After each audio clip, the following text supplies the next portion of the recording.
So Ryan, check this out. I'm going to try to crash these two guys. This is a glimpse of the future, swarm robotics. The robots are here physically.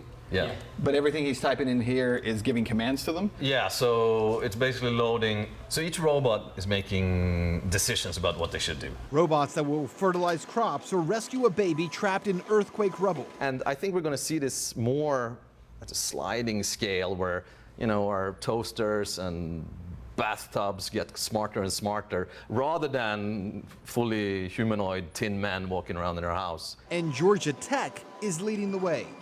Are you adjusting biases or? Building a robotarium lab that will give researchers around the country remote access to robots like these. Why is it a fundamental change? Because the normal model is I'm going to sit in my little corner of the world and do my stuff on my things, and you do yours, and then we're not actually collaborating.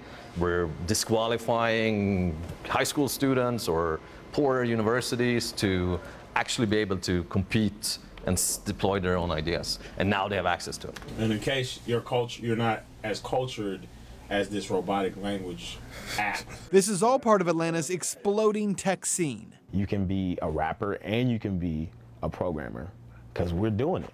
You can do it, and it's opening up those doorways. EMMAN and his partners host Digital Good Times. It's a weekly tech podcast that infuses culture, tech, and hip-hop to connect creators and innovators in different communities. Giving people access to not just ideas, but to the way in which they can create and innovate, to build things. The region is fast becoming a major consumer tech hub, with the popularity of locally created apps like Yik Yak and PartPick creating that momentum. Startups make up more than a third of the business in Metro Atlanta.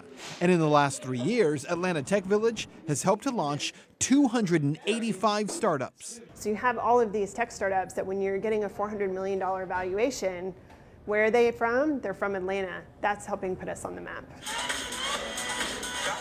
And there's now a bigger push to attract younger entrepreneurs here. At this year's South by Southwest, Mayor Kasim Reed announced Choose ATL, a campaign to lure millennial talent. The more young people see successful entrepreneurs here coming from Atlanta, the more that they'll know and have confidence that, like, oh, I can go to Atlanta and I can build something. So is Atlanta becoming the Silicon of the South? No. To be a version of another city, I don't really dig that. Atlanta's going to do their own thing. Cost of living and Southern hospitality separated from the costly Silicon Valley. But like its West Coast competitor, Atlanta's tech industry has a diversity problem. And until people who have the money, some of the big VCs say that, oh, there's a problem in tech diversity, it won't be attended to. And there are only 11 startups started by black women that have raised more than $1 million in funding.